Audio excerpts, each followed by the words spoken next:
Students, hello students, welcome to Y Academy once again. आज मैं आपके सामने साहू कॉलेज में आज जो एग्जाम हुआ उसके फिजिक्स का पार्ट का क्वेश्चन पेपर का डिस्कशन करने आया हूँ। और एग्जाम पेपर देख के मुझे लगा कि वो एक डायलॉग फिल्म का होता है ना, आज खुश तो बहुत हो गए तुम, क्योंकि पेपर बहुत सिंपल था, इजी था। हमेशा की तरह थोड़ा बहुत कंफ्यूजिंग तो था, लेकिन साहू कॉलेज की वो प्रॉपर्टी तो मैंने आपको वैसे भी कई बार वीडियो में बता दी थी कि भाई देखो, साहू कॉलेज वाले ऐसा ही नहीं है, वो कंफ्यूजन तो क्रिएट करते हैं डिफरेंट ऑप्शंस में डिफरेंट तरीके से आपको।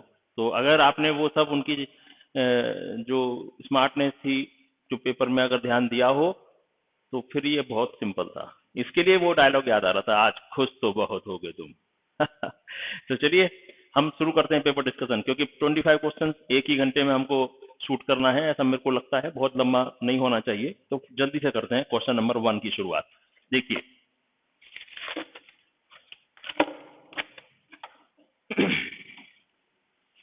क्वेश्चन नंबर 1 क्या कहता है स्टूडेंट, देखिए question number 1, an electron is diverted towards waste. अब हमेशा की तरह वही बात है, देखो ईस्ट वेस्ट नॉर्थ साउथ, तो इलेक्ट्रॉन जा रहा है वेस्ट में, ये इलेक्ट्रॉन, इसका मतलब करंट जा रहा है ईस्ट में, करंट।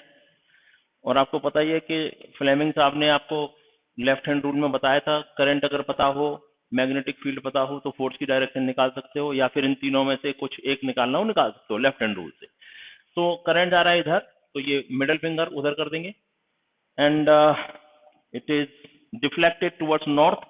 नॉर्थ की तरफ डिफ्लेक्ट किया, मतलब फोर्स लग गया इधर, तभी तो डिफ्लेक्शन होगा, फोर्स ऊपर लग गया।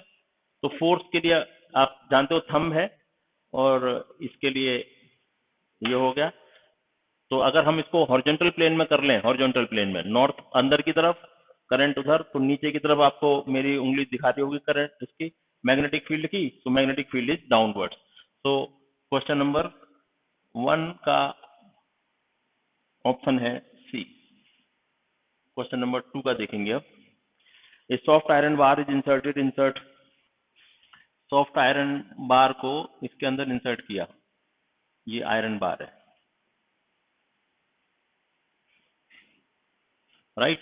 और आपको पता ही है किसी भी सोलेनॉइड में, सोलेनॉइड से जो आपको यहाँ से अगर जो मैग्नेटिक फील्ड लाइंस निकल रही हैं, तो ये नॉर्थ होता है और ये साउथ होता है।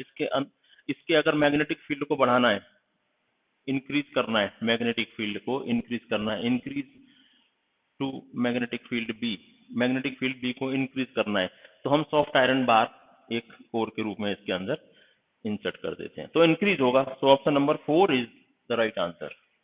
4 को मैं डी लिख रहा हूं। Third, A current carrying circular loop is freely suspended with a long thread. कोई लंबे थ्रेड से ये लूप लटका दिया गया है सपोज,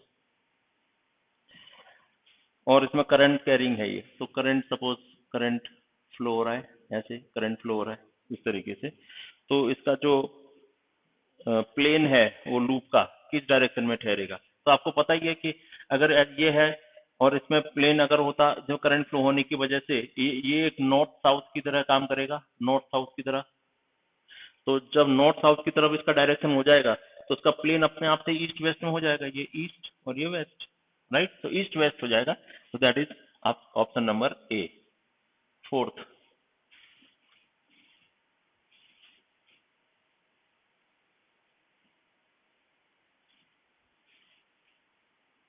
फोर्थ ऑप्शन देखते हैं फट से, फोर्थ क्वेश्चन देखते हैं। ये बड़ा अच्छा क्वेश्चन था, ये body is projected vertically upwards with velocity v। तो ये ऊपर की तरफ फेंका गया किसी ऑब्जेक्ट को यहाँ से, और उसकी वेलोसिटी v थी। तो it crosses 2 points A and B, एक पॉइंट ए और एक पॉइंट बी, इसको क्रॉस किया। ए को जब क्रॉस किया तो इसकी वेलोसिटी थी v/3, और बी को क्रॉस किया तो इसकी वेलोसिटी थी v/5। कम हो रही है धीरे धीरे, यहाँ पे v थी, लेकिन ए को क्रॉस किया तो v/3, बी को क्रॉस किया तो v/5, और दोनों के बीच में 32 मीटर का डिस्टेंस है, 32 मीटर यहाँ से लेके यहाँ तक का, राइट। तो मैक्सिमम हाइट क्या होगी, तो यहाँ आने के बाद आपको पता ही है, अगर हम किसी ऑब्जेक्ट को फेंके तो मैक्सिमम हाइट पे जाके इसकी वेलोसिटी 0 हो जाती है, ये आपको मालूम ही है, राइट। तो हम इसके हाइट को निकालना इसके हाइट को टोटल को निकालना चाहते हैं, टोटल हाइट h यहाँ से लेके यहाँ तक की। तो सपोज कर लेते हैं पहले ए पॉइंट तक इसकी हाइट h1 थी और बी पॉइंट तक इसकी हाइट h2 थी। तो आपको दिया हुआ है h2 minus h1 equal to 32 metre, ये दिया हुआ है। बस फटाफट अपन पॉइंट ए की इक्वेशन लगा देते हैं, v square equal to u square minus 2gh, क्योंकि ऊपर की तरफ जा रहा है। अब इसके लिए वी स्क्वायर क्या है, v अपॉन 3 यानी v square upon 9, u square इसका यहाँ का स्पीड यानी वी स्क्वायर माइनस 2g और h1, ये इक्वेशन नंबर 1 बन गई। फिर पॉइंट बी के पास इक्वेशन क्या हो जाएगी, बी को भी h2 के हिसाब से लेके चलेंगे तो बी पर वेलोसिटी है वी स्क्वायर अपॉन 25 हो जाएगा, बी स्क्वायर करेंगे तो, और यू स्क्वायर यही पकड़ेंगे इसका, वी स्क्वायर माइनस 2gh2, ये 2। लेकिन हमें अब h2 माइनस h1 यूज करना है, h2 माइनस h1, तो 2 में से 1 को माइनस कर देंगे, 2 में से 1 को माइनस कर देंगे, या फिर इसको प्लस करना है। देखो हमको ये h2 प्लस में है, h1 माइनस में है, तो इन दोनों में से क्या करेंगे, 1 माइनस 2 कर देते हैं, 1 माइनस 2, 1 माइनस 2 करेंगे तो ये प्लस का माइनस, ये प्लस का माइनस, ये माइनस का प्लस, तो ये दोनों कैंसल आउट हो जाएंगे और यहाँ क्या बचेगा, v square upon 9 minus v square upon 25 equal to h2 minus h1 और कॉमन निकल आया 2g, तो यहाँ रख देंगे।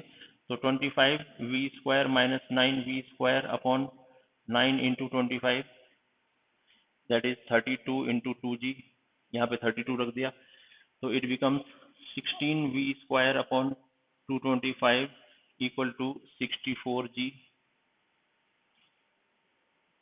राइट। तो यहाँ से वी स्क्वायर की वैल्यू जो आ गई ना स्टूडेंट, ये कुछ ऐसी आ गई, 64 इंटू 225 अपॉन 16 इंटू अप्रोक्सीमेटली 10 कर लें या 9.8 कर लें, 9.8 जी की वैल्यू होती है, तो 16 4 जा 6, तो वी स्क्वायर की वैल्यू आ गई आपकी 9,000 नहीं 900, इनफैक्ट ये 900, 225 इंटू 4 900 इंटू 9.8, तो which is approximately equal to 9,000, approximately equal to, अगर इसको 10 मान ले तो अप्रोक्सीमेटली 9,000 हो गई। अब हमको टोटल हाइट निकालनी है, तो टोटल फॉर्मूला लगा देंगे, वो total formula v square equal to u square minus 2gh, पूरी हाइट निकालनी है। वी स्क्वायर वहां पे ऊपर जाके 0, यू स्क्वायर जो स्टार्टिंग से चले थे वो वी स्क्वायर माइनस 2gh निकालना है, तो हो गया ना, 2gh equal to v square की वैल्यू रख दो ये 9,000, तो h इक्वल टू क्या आ गया 9,000 अपॉन 2 इंटू 10 अप्रोक्सीमेटली 450, तो 450 metre is the right answer, which is option number 2 B for 4th। अच्छा क्वेश्चन था, राइट। क्वेश्चन नंबर 5 देखते हैं।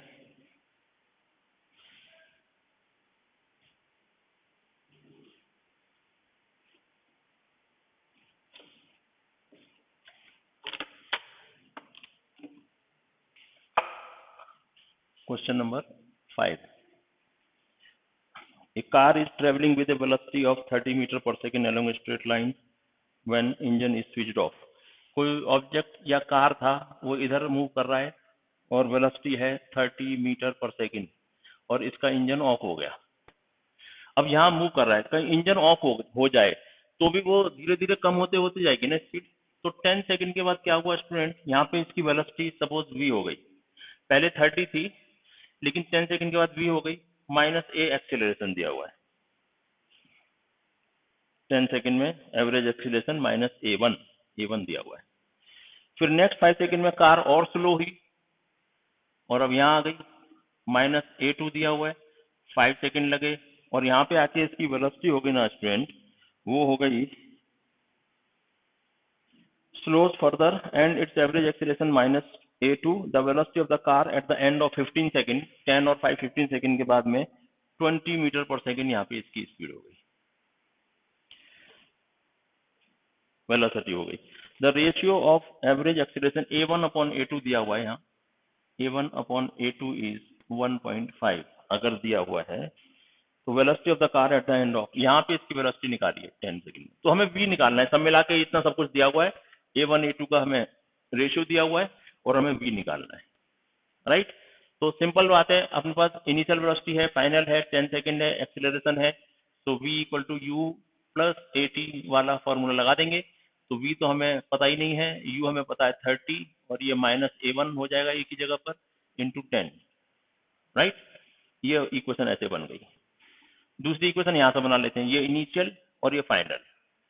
तो final velocity equal to initial velocity minus a2 into 5, ये हो गई इक्वेशन नंबर 2, राइट। अब देखिए यहाँ पे v है, यहाँ पे भी v है, a1 है, a2 है, तो अगर हमारे पास दो इक्वेशन है तो दो वेरिएबल होंगे तो सॉल्व हो जाएगा। तो a2 को कन्वर्ट कर लो a1 में, या a1 को कर लो, a1 की जगह पर रख देंगे 1.5 a2, a1 की जगह पर 1.5 a2 रख दो, यहाँ रख देंगे। तो v equal to 30 minus a1 की जगह 1.5 a2 into 10, so v equal to 30 minus 15 a2, ये इक्वेशन। अब a2 ये है, a2 ये है, v पता कर लेंगे अभी अपन, राइट। तो यहाँ से देखो 15 a2, यहाँ पे हम a2 की वैल्यू रखें तो v आ जाएगा, 15 a2 equal to 30 minus v, a2 equal to 30 minus v upon 15, उसको वहां रखेंगे जाके, 20 equal to v minus a2 की value 30 minus v upon 15 into 5, 5 3 जा 15, तो यहाँ क्या आ गया 60 equal to 3v minus 30 plus v, तो ये 4v हो गया, इधर आके ये 90 हो गया 4v, so v equal to 90 upon 4, 4 दूनी 8, 4 दूनी 8, 4 पंजे 20, 22.5 मीटर पर सेकेंड, ये वेलोसिटी आ गई। So this is option number 2, option number B, right. 6 question देखते हैं आप, ये बहुत अच्छे क्वेश्चंस मोशन के रेस्पेक्ट में उन्होंने दिए हुए हैं, अच्छा क्वेश्चन था ये भी। सिर्फ आपका कॉन्सेप्ट क्लियर हो तो ऐसे क्वेश्चन हो जाते हैं फट से।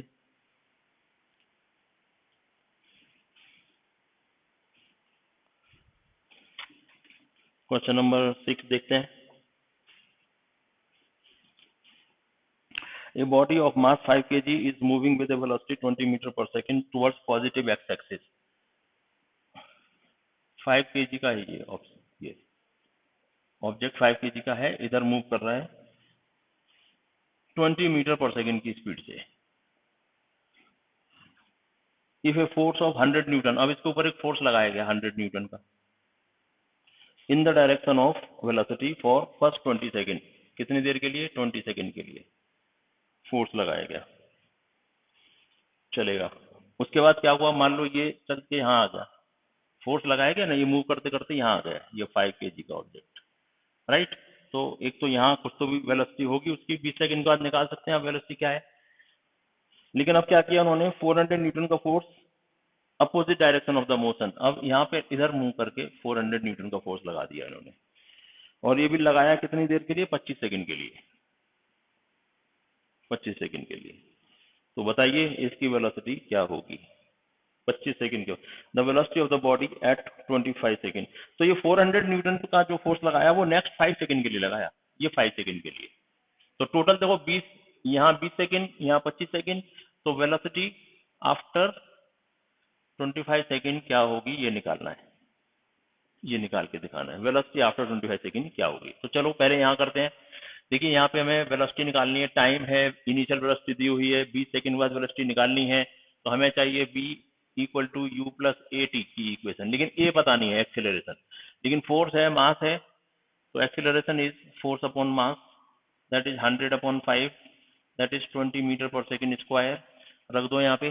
v इक्वल टू 20 स्टार्टिंग में थी, एक्सीलरेशन 20 है, टाइम है 20, तो 20 प्लस 20 20 400, लो 420, 420 ही हो गई भैया, 420 मीटर पर सेकंड इसकी वेलोसिटी है 20 सेकंड के बाद, यानी इधर जा रहा है ये 420 मीटर पर सेकंड से। इसका मतलब अब इधर फोर्स लगाया 400 न्यूटन का, तो एक्सेलरेशन क्या होगा force upon mass, that is 80 metre पर सेकेंड स्क्वायर.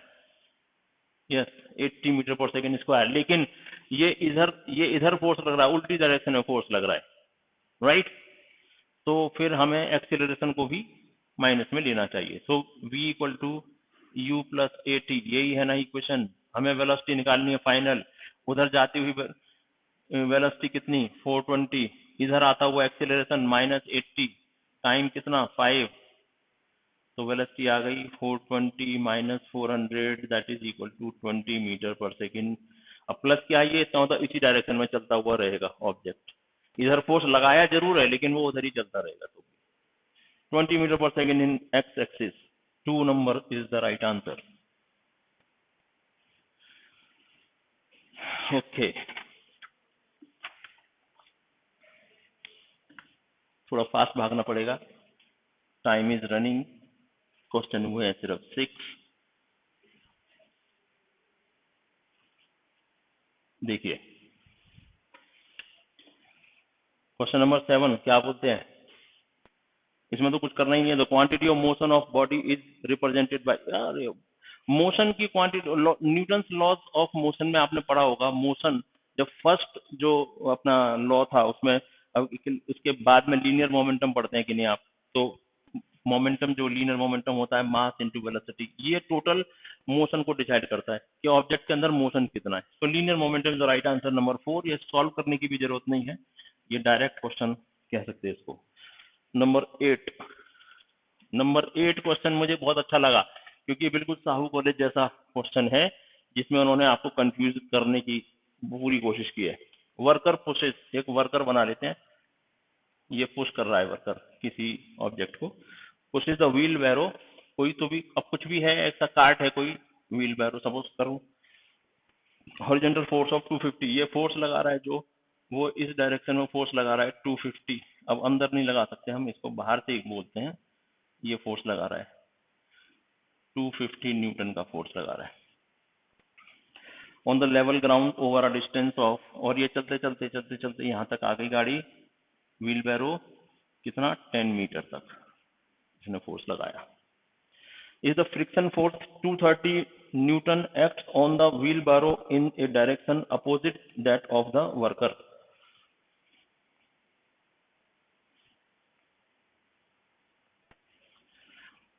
अब इसके अपोजिट यहाँ पे फ्रिक्शनल फोर्स लगा, ये अपोजिट 230 न्यूटन का, ये frictional force FR, frictional force.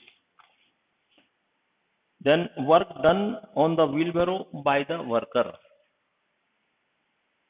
Work done by worker.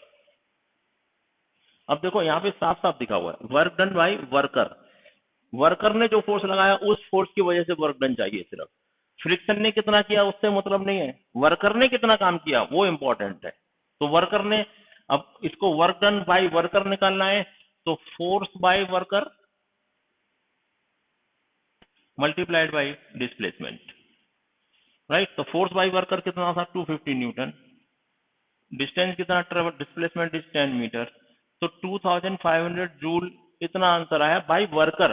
अब फ्रिक्शन ने वो कम किया वो अलग बात है, लेकिन हमको पूछा है work done by worker only, तो हम सिर्फ वर्कर का फोर्स के साथ कैलकुलेशन करेंगे. तो B is the right answer here also. बहुत अच्छा क्वेश्चन, कंफ्यूज करने के लिए एकदम मस्त.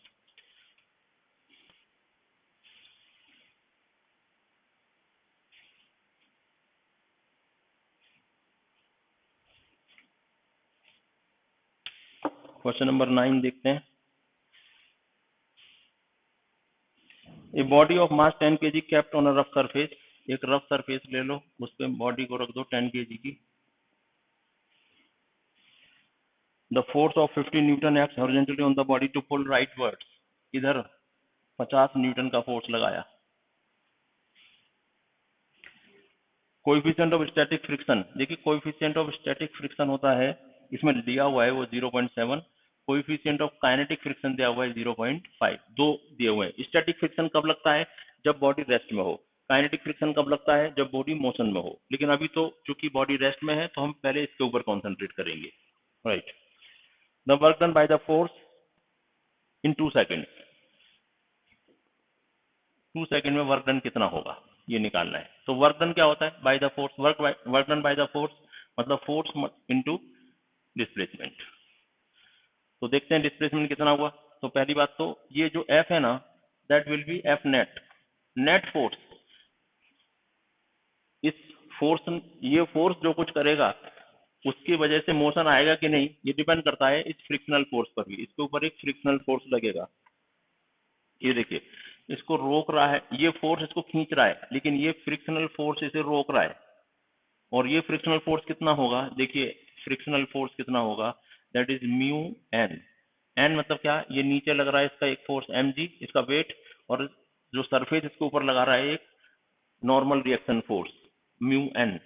तो ये म्यू स्टैटिक होगा जब ऑब्जेक्ट रेस्ट में है, तो स्टैटिक मतलब 0.7, और ये नीचे की तरफ mg, तो mg और n इक्वल होंगे, तो 10 कर लें, मास इंटू g का वैल्यू 10 पकड़ लिया, तो 17 न्यूटन फ्रिक्शनल फोर्स लग रहा है। तो बच्चों 15 न्यूटन का फोर्स लगाया, लेकिन 17 न्यूटन इसके अपोजिट लग रहा है इस डायरेक्शन में, तो बॉडी तो कहीं जाएगी नहीं, बॉडी कहीं मूव नहीं होगी, राइट। क्योंकि 50 न्यूटन को काउंटर करने के लिए ये 17 न्यूटन लग सकता था मैक्सिमम, लेकिन अभी तो 50 लगेगा, क्योंकि 50 आगे है तो 50 पीछे। ऑब्जेक्ट कहीं नहीं जाएगा, ऑब्जेक्ट कहीं नहीं जाएगा, तो displacement will be zero, hence work done will also be zero. This is the right answer for question number 9. It is 0 joule. Fourth is the right answer for question number 9, D.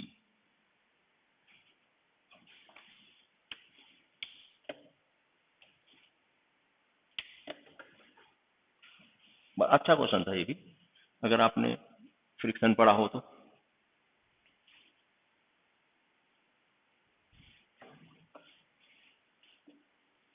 Question number 10 देखते हैं, इसको भी करने की तो जरूरत है नहीं। Lens is made up of flint glass, B is the right answer. क्यों है फ्लिंट ग्लास, क्योंकि इसका रिफ्रैक्टिव इंडेक्स जो है ना वो, और ये ऑप्टिकल ग्लास भी कहलाता है, इसका रिफ्रैक्टिव इंडेक्स काफी हाई होता है और इसका डिस्पर्सन भी काफी हाई होता है। थ्योरेटिकल बात हो गई है। क्वेश्चन नंबर 11 देखते हैं। A student traces the path of A ray of light glass prism से 4 डिफरेंट एंगल्स पे उसने चेक किया। तो कहीं से भी कुछ भी कर लो आप, ये इन दोनों के बीच में कुछ ना कुछ डेविएशन एंगल बनेगा जरूर, एंगल ऑफ डेविएशन। ये इनकमिंग रेज और ये बाहर इमर्जिंग रेज, इमर्जिंग रे जो भी होगी उसके बीच में एक कोई ना कोई डेविएशन एंगल वर्क करता है।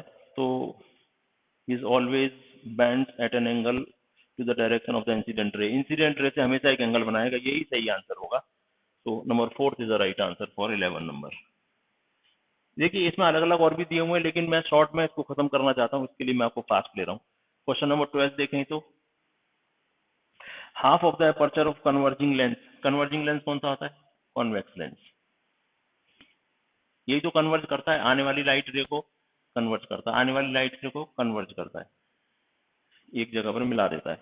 तो अगर इसका हाफ अपर्चर अगर हम ढक दें तो क्या होगा, देखिए एक ये दो ही लाइट की रे नहीं आती, कुछ लोग ये कंफ्यूज हो जाते हैं कि एक रे ऊपर से आती है एक रे नीचे से आती है। यहीं पे आपको हजारों लाखों इनफाइनाइट रेज मिलेंगी, यहीं पे यहीं पे यहीं पे। तो आपको जो ऑब्जेक्ट है वो हमेशा हम इस जो अपना ऑप्टिकल एक्सिस है इसके ऊपर ही मानते हैं ऑब्जेक्ट को, तो ऑब्जेक्ट से तो पूरी की पूरी लाइट रेज आ ही रही है, राइट। तो इसका मतलब ये सारी की सारी लाइट रेज आ रही है, सिर्फ यहाँ से जो नीचे की तरफ से जो लाइट रे आएंगी वो हमको नहीं मिल रही, अदरवाइज इमेज पूरी बनेगी। जहां भी बनेगी, सपोज ये बनती है तो इमेज पूरी बनेगी, क्योंकि वो ऊपर वाली रेज से बनने वाली है इमेज, लेकिन इससे आने वाली लाइट रेज हमें नहीं मिल रही, तो थोड़ा सा इंटेंसिटी में कमी हो जाएगी सिर्फ। So right answer is a complete image is found with less intensity. Number 2 is the right answer for 12। आपको दिख रहा है क्या, ये B is the right answer. Let me check, आपको ये सभी आंसर दिख रहे हैं क्या, हाँ ठीक। चलिए ये हुआ 12, मैं अब 11 12 को रब करता हूँ। Question number 13,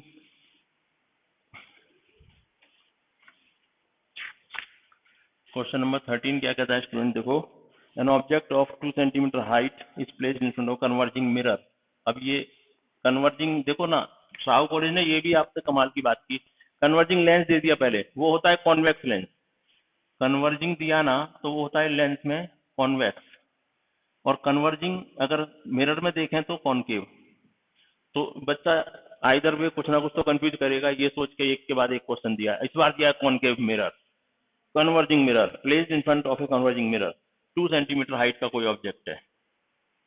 so you is -2 centimetre, sorry you नहीं है, ये हाइट ऑफ द ऑब्जेक्ट है 2 सेंटीमीटर, प्लस का होगा इसके ऊपर है तो। Produce a virtual image of 3 centimetre height. अब वर्चुअल इमेज बनी है, देखो वर्चुअल इमेज का मतलब क्या हुआ है, इमेज बैक साइड में बनेगी, लेकिन वर्चुअल बनेगी तो पहली बात तो वर्चुअल बनेगी तो ऐसे कहीं बनेगी, बनेगी इरेक्ट सीधी बनेगी, तो ये भी पॉजिटिव होगा, इमेज बन गई 3 सेंटीमीटर हाइट, राइट।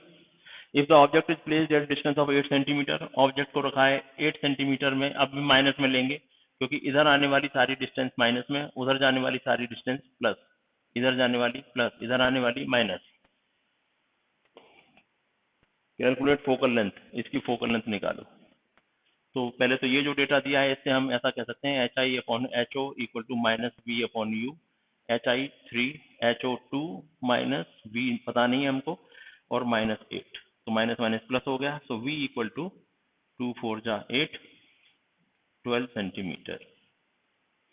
तो एफ निकल आएगा 1 upon f equal to 1 upon v plus 1 upon u plus mirror के लिए एफ निकालना है, तो ये 12 प्लस -1 अपॉन 8 क्योंकि माइनस में दिया हुआ है, so it all becomes 24 2 जा -3 जा 1 upon f equal to -24 centimetre, minus का मतलब इधर, तो ये 24 ऐसा आ जाएगा, -24 centimetre is answer, third is the right answer.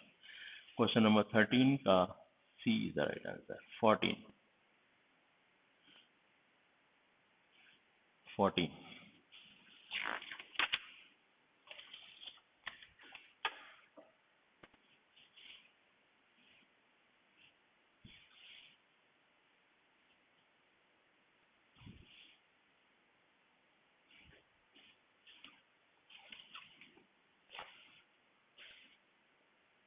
Question number 14 देखते हैं, which of the following option is correct, it is possible to have a particle with a charge of 6.4 q equal to 6.4 into 10 power -19 coulomb.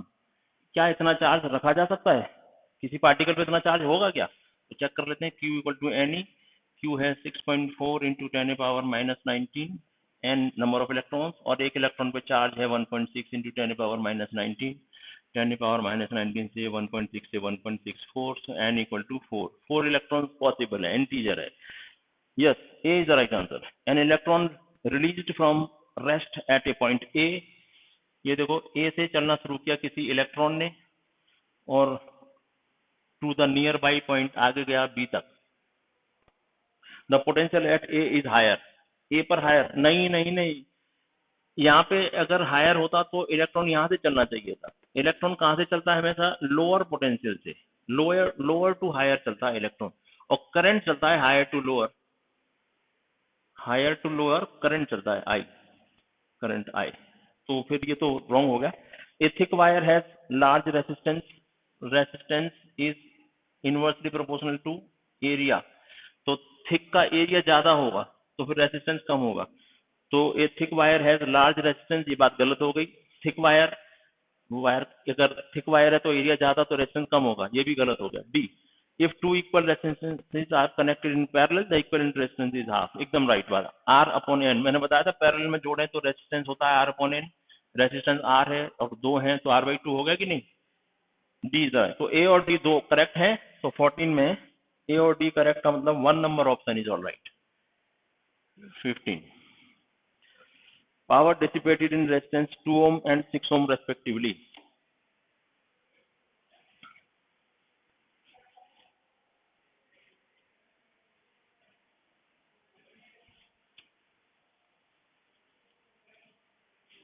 Question number 15 कर रहे हैं हम।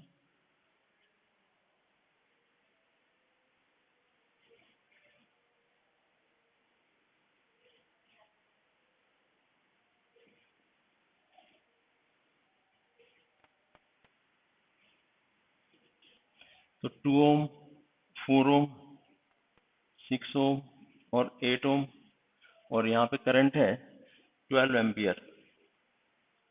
बस ऐसा दिया हुआ है, कुछ ना वोल्टेज दिया ना कुछ दिया। पावर डिसिपेटेड इन रेजिस्टेंस 2 ओम और 6 ओम में निकालना है। पावर इन 2 ओम ये निकालनी है, और पावर इन 6 ओम ये दोनों निकालनी है। और पावर क्या होती है बच्चों? आई स्क्वायर आर।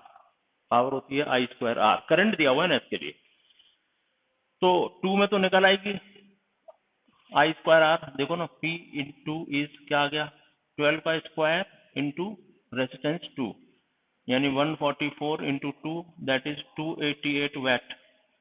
288 वैट है भाई इसका आंसर, पावर इन 2। तो आंसर में देखो क्या क्या दिया हुआ है। ओ, कंफ्यूज करने के लिए देखो 288 आपका थर्ड और फोर्थ दो ऑप्शन दिए हुए हैं, तो इसका मतलब आपको पावर इन 6 भी निकालनी पड़ेगी। नहीं तो मैंने कहा सिर्फ 288 एक में दिया होता तो हम उसी को करेक्ट कर लेते, दूसरा पढ़ने की जरूरत नहीं थी। लेकिन इन्होंने स्मार्टनेस दिखाई साहू कॉलेज में हमेशा की तरह, दो ऑप्शन में 288 पहले नंबर पे दे दिया। राइट, तो चलेंगे 6 के लिए। तो 6 के लिए निकालनी है तो क्या आएगी, आई स्क्वायर आर। तो आर तो पता है ये 6 है, लेकिन आई पता नहीं इसमें कितनी आ रही है, इसकी आई निकालनी पड़ेगी हमें।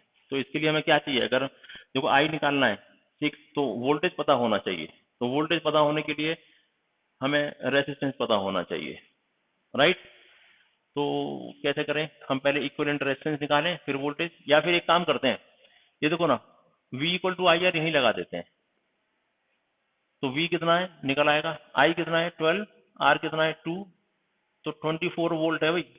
V की वैल्यू निकाली 24 वोल्ट, तो अब 24 वोल्ट 6 में भी वही होगा 24 वोल्ट, तो करंट निकल आएगा यहाँ पे 24/6 दैट इज 4 एम्पियर।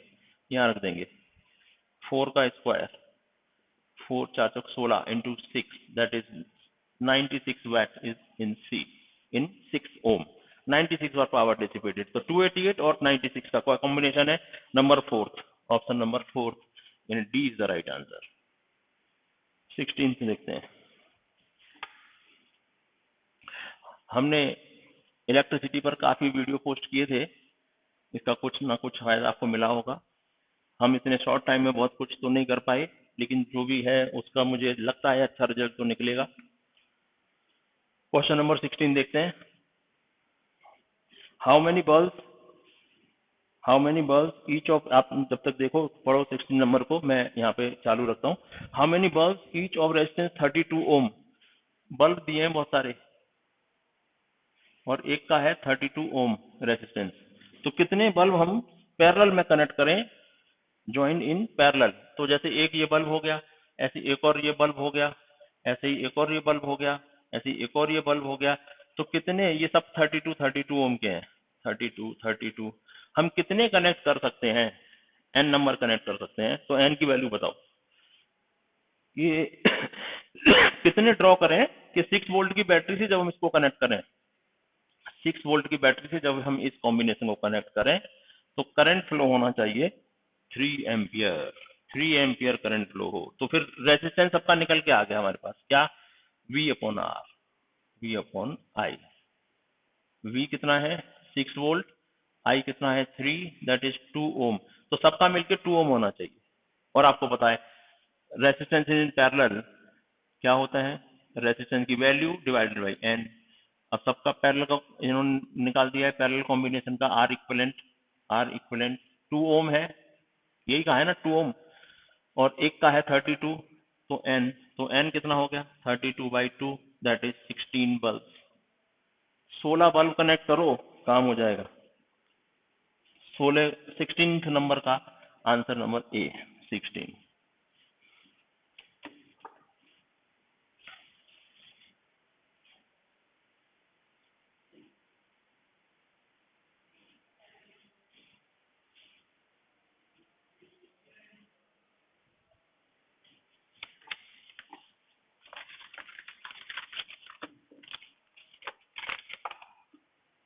चलिए क्वेश्चन नंबर 17 देखते हैं। It is given in as a diagrammatic form. E यानी EMF of the battery is given 1.5 volt और इसका ये इंटरनल रेजिस्टेंस दिया हुआ है 1 ओम, और ये है ए पॉइंट, और यहाँ पे दो रेजिस्टेंसेस कनेक्टेड है, ये बी पॉइंट। रेजिस्टेंस जो कनेक्टेड है वो 4 ओम और ये 20 ओम। बस, तो potential difference between A and B निकालना है। अब आपको पता होना चाहिए कि ये जो बैटरी है ना, इसके अंदर थोड़ा सा वोल्टेज ड्रॉप हो जाता है, बिकॉज इसका इंटरनल रेजिस्टेंस भी कुछ ना कुछ होता है, इसीलिए मैंने डॉटेड लाइन में बैटरी पूरी बनाई है। तो करंट जितना भी फ्लो होगा, जब इसमें से पास होगा इस इंटरनल रेजिस्टेंस में से करंट, तो उतना वोल्टेज जो आएगा वो इसमें से माइनस करना पड़ेगा। तो देखो, वैसे तो मैं ये करता कि 1.5 ईएमएफ है ना, इससे कुछ ना कुछ कम होगा, तो वो देख लेते हैं, कम वाला कोई ऑप्शन है वही चुन लेंगे। अरे ये 0.5, 0.06, 1.56 नहीं हो सकता। देखो 4 नंबर जो ऑप्शन है वो नहीं हो सकता, क्योंकि जो टर्मिनल वोल्टेज है यानी पोटेंशियल डिफरेंस है वो टर्मिनल वोल्टेज की तरह काम करेगा, वो इससे तो कम ही होगा, तो 4 नंबर नहीं हो सकता, लेकिन बाकी 3 है, इससे निकालना तो पड़ेगा। तो करंट कितना होगा इस पूरे सर्किट में, I equal to V upon R equivalent. Voltage कितना है भाई, मतलब ईएमएफ कितना है 1.5, आर इक्विलेंट सर सारे सारे सीरीज में है, 4, 24, 25, तो ये 10, 3/50 एम्पियर करंट फ्लो होगा भाई इस पूरे सर्किट में, 3/50 एम्पियर करंट। अब इससे पास होगा तो वोल्टेज ड्रॉप कितना हुआ, वोल्टेज ड्रॉप आई आर, आई कितना 3/50, आर कितना 1, 3/50 ओम ये ड्रॉप हो जाएगा। तो 1.5 में से कम कर देंगे इसको, इसका वैल्यू निकालेंगे क्या, 0.06 वोल्ट, ये इतना ड्रॉप हो जाएगा 1.5 में से। तो 1.5 में से 0.06 को माइनस कर दो, तो 1.44 बच गया क्या, 1.44 is the right answer, which is option number 3। Yes, option number 3, 17 का ऑप्शन नंबर 3 मतलब सी, 18।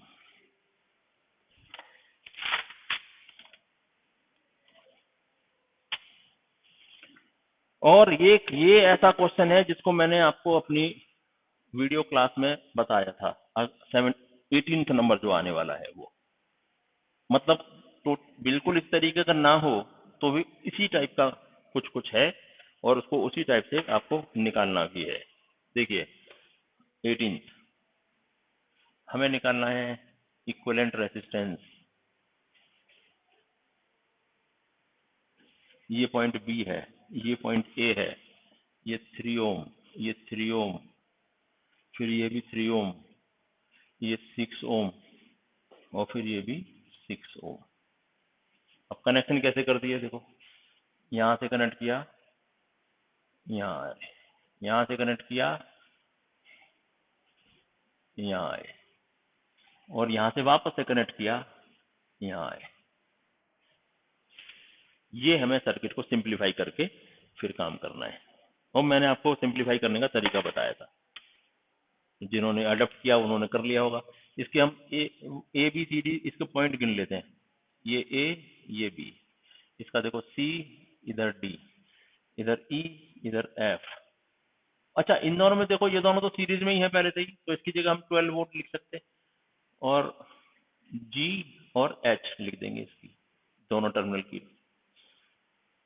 अब यहाँ क्या क्या कनेक्टेड है, देखो पहले ए से क्या क्या कनेक्टेड है, ए से कनेक्ट है ए से कनेक्ट है डी और ई, और कुछ नहीं कनेक्ट, तो ए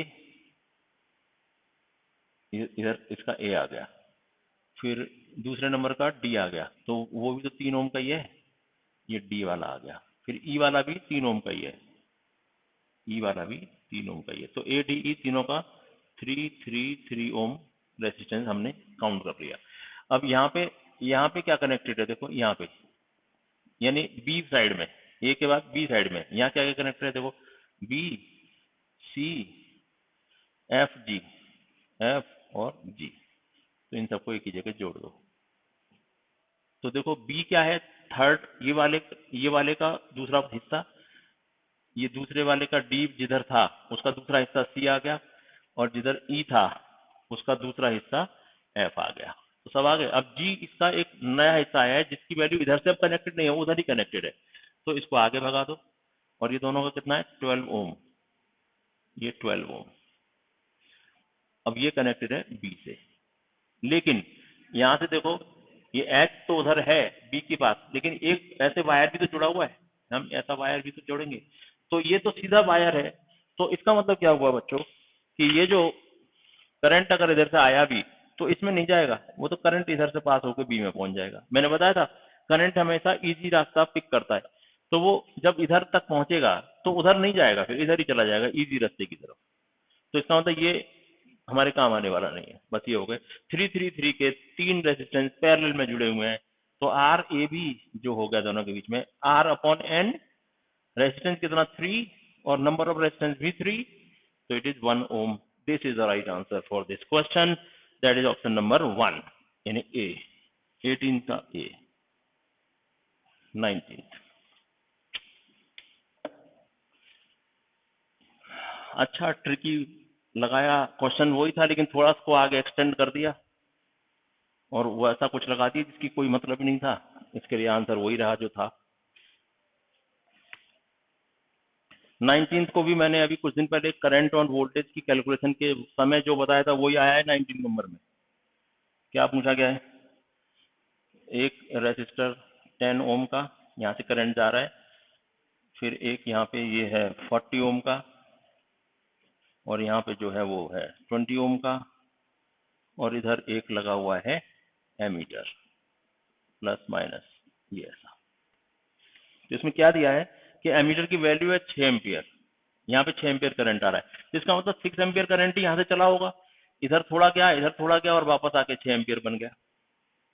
तो इसका मतलब यहाँ पे भी कितना आ रहा है, यहाँ पे कोई और रास्ता तो है नहीं 6 एम्पियर, तो इधर थोड़ा गया I40, इधर थोड़ा गया I60, सॉरी I20, ऊपर I40 का मतलब 40 ओम में फ्लो होने वाला करंट, 20 मतलब 20 ओम में फ्लो होने वाला करंट, और यही पूछा गया है find the current through 20 ampere. पहले I20 निकालो और फिर I40 निकालो। तो मैंने बताया था I20 निकालना है, तो क्या था टोटल करंट कितना है 6, अपोजिट का रेजिस्टेंस कितना है 40, दोनों का टोटल कितना है 60, 0066 4 एम्पियर हो गया। ऐसे ही I40 निकालना है, तो I40 निकालना है अब, तो टोटल करंट कितना 6 एम्पियर, अपोजिट कितना 20, टोटल कितना 60, 0 से 0 6 से 6 2 एम्पियर। तो 4 एम्पियर और 2 एम्पियर यही दो ऑप्शन है। Oh, that is option number 1. Question number 19 का option number 1 is the right answer. A is the right answer.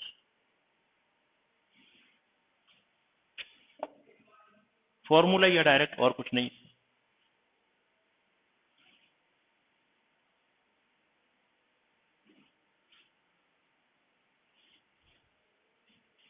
Question number 20 देखते हैं। Water at 100 degrees Celsius is poured in a bucket containing 3 kg of crushed ice. यहाँ पे ice के टुकड़े पड़े हुए हैं, आइस, और इसका मास है 3 kg आइस का, 0 डिग्री सेल्सियस, टेम्परेचर इसका है 0 डिग्री सेल्सियस। इसमें वाटर डाला गया, उसका टेम्परेचर था 100 डिग्री सेल्सियस। तो इन्होंने क्या पूछा है कि जो ये वायर यानी इसमें अंदर जो वाटर मिक्स हो जाएगा सब मिला के, तो फाइनली जब इसका टेम्परेचर चेक किया गया टी फाइनल, तो दैट वाज 10 डिग्री सेल्सियस। तो बताओ कितना वाटर डाला, वाटर कितना ऐड किया कि फाइनल टेम्परेचर सब कुछ, तो एक तो आइस भी सब कन्वर्ट होके वाटर बन जाए और जो फाइनल वाटर बना उसका टेम्परेचर 10 डिग्री सेल्सियस हो जाए, ये निकालना है। तो आपको हीट का एक सिद्धांत मालूम है, heat lost is equal to heat gained. अब हीट लॉस्ट कौन करेगा, हॉट वाटर, गेन कौन कौन करेगा, आइस इन कन्वर्टिंग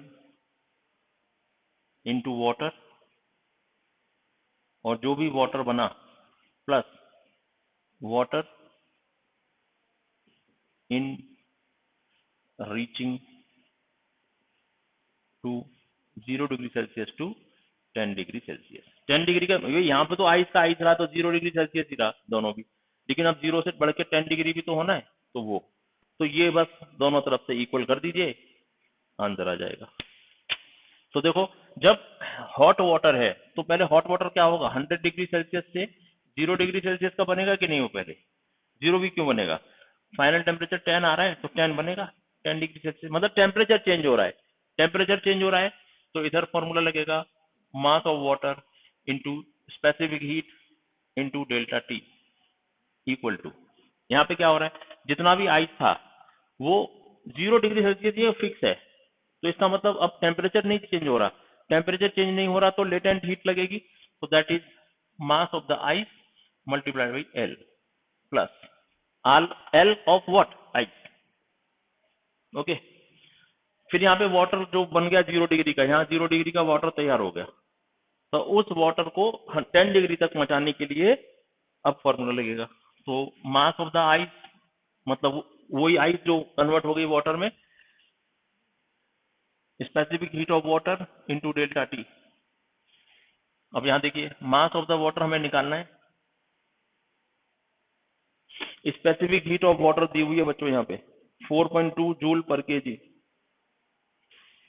4.2 जूल पर ग्राम दी हुई है, तो मास ऑफ द वाटर ग्राम में आएगा, इसका मतलब हम यहाँ पे 4.2 जूल इसकी अगर स्पेसिफिक हीट ले लेते हैं तो ये कितना है, जूल पर ग्राम है, तो यहाँ पे ग्राम में आएगा। अब डेल्टा टी कितना, 100 से 10 आ रहा है तो 90 चेंज हो गया, 100 minus 9, 100 minus 10 is 90।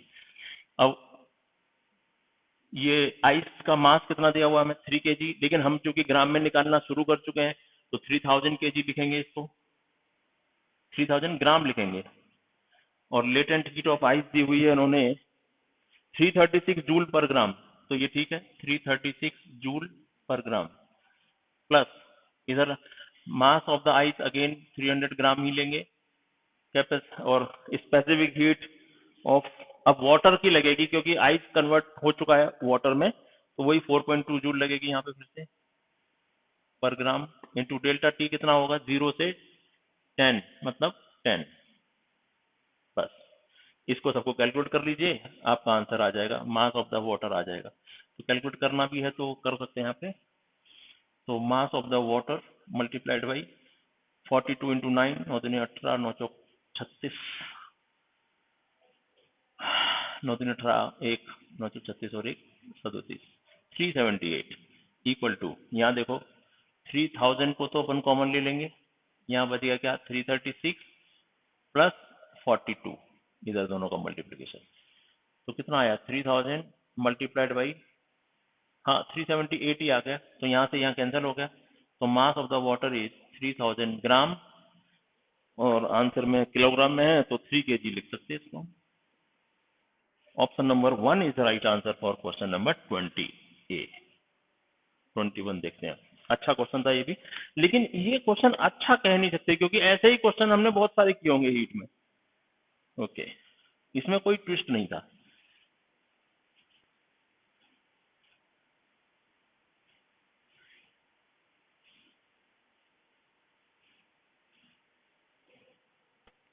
Question number 21 देखते हैं, which of the following relation is true for kelvin से डिग्री। तो देखो हम हमेशा पढ़ते आए हैं C minus 0 equal upon 100, K minus 273 upon 100। अब यहाँ पे सिर्फ इतना ही है, 273 नहीं होता, वो 273.15 होता है।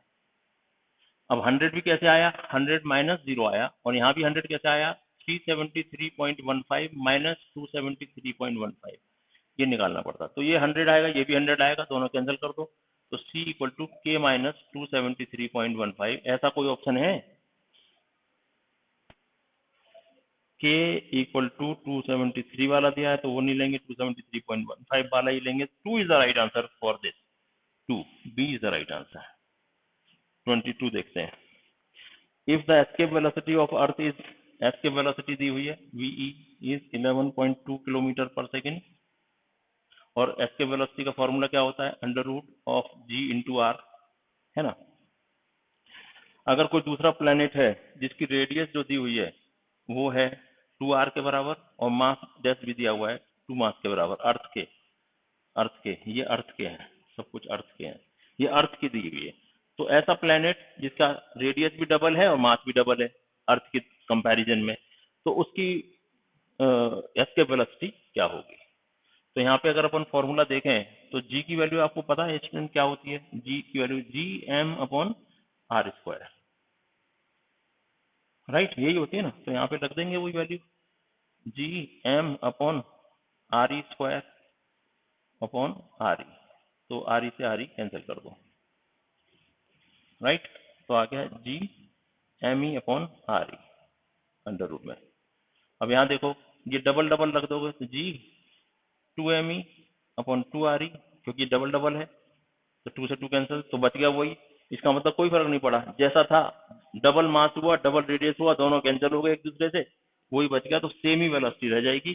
तो सेम वेलोसिटी के लिए option number 1 for 22 A is the right answer.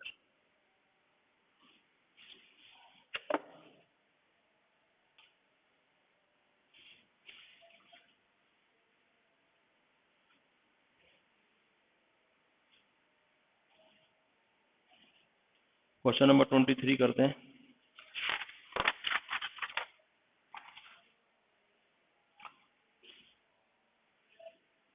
N object of weight 10 newton in air, उसको किसी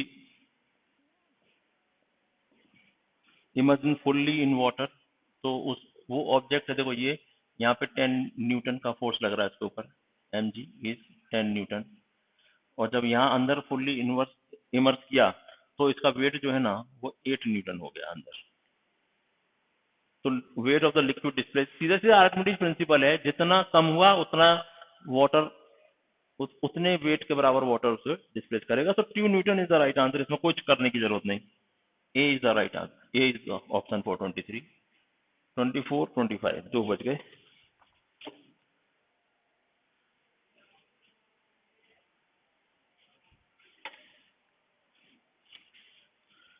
ट्वेंटी फोर देखते हैं। A child shouted hello near a cliff and heard an echo after some time.